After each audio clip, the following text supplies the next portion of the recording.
ఏ స్థితి అయితే ఉందో అదే ఈ స్థితి.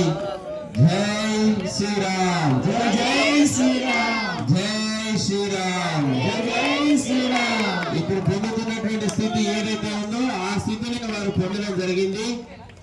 ఏమిటి చూద్దాం. ఆయనకి దూరంలో ఉంది, అవకాశం ఉంది, కానీ వినియోగించుకోలే. ఆ అవకాశాన్ని వినియోగించుకున్నట్లయితే బతికుండేవాడు, సమాజ శ్రేయస్సుకు ఉపయోగపడేవాడు. పోతుంది పోతుంది పోతుంది పోతుంది.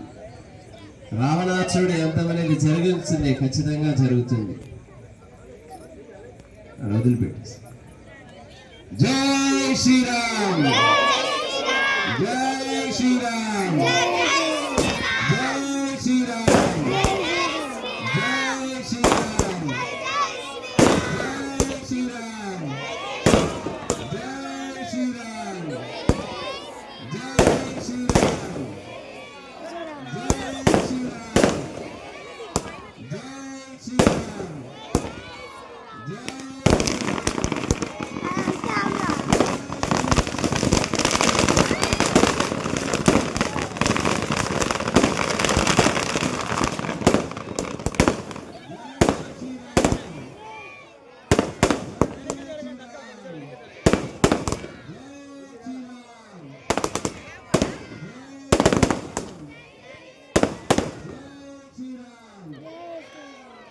జై శ్రీరామ్, జై శ్రీరామ్.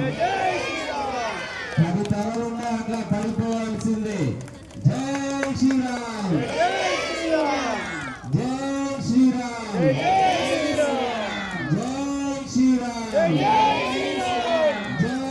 శ్రీరామ్, జై శ్రీరామ్, జై శ్రీరామ్. हर हर महादेव, हर हर महादेव, हर हर महादेव, नमः पार्वती पते.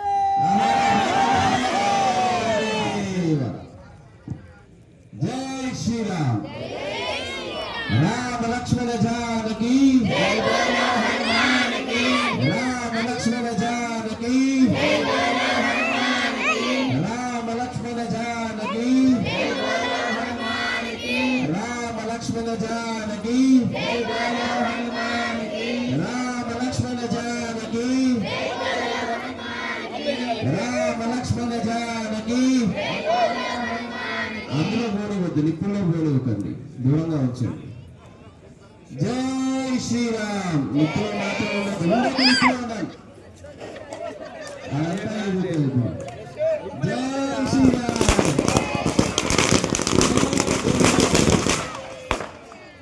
జై శ్రీరామ్, జై శ్రీరామ్, జై శ్రీరామ్.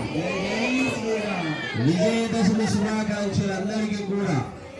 ఎల్లవేళలా చెడుపైన మంచి విజయం సాధిస్తూనే ఉంటుంది. మనందరం కూడా మంచి కార్యక్రమంలో పాలు పంచుకుంటూ చెడును అంతమొందిస్తూ మనందరం కూడా విజయం సాధించాలని ఆ అమ్మవారిని వేడుకుంటాం. జై శ్రీ దుర్గా మాతాకి, జై శ్రీ దుర్గా మాతాకి, జై శ్రీ దుర్గా మాతాకి. 10 సంవత్సరాలకు ఒకసారి లభించేటువంటి అవకాశంలో భాగంగా 11 అవతారాలను 11 రోజులు ఆ అమ్మవారిని మనం వివిధ పూజా పద్ధతుల్లో ఆమెను పూజించుకున్నాము. రేపటి రోజు శుక్రవారం కాబట్టి రేపు అమ్మవారిని ఇక్కడే ఉంచి మళ్ళీ పూజించుకుంటాము. శనివారం రోజు కూడా పూజించి ఆదివారం రోజున మనము మహాశోభాయాత్ర నిర్వహించుకుంటాము.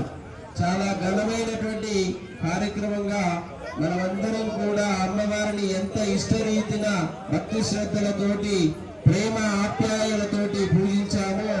అలాగే రేపు ఎల్లుండి జరిగేటువంటి వివిధ రకాల పూజా కార్యక్రమాల్లో మనందరం ఇదే విధంగా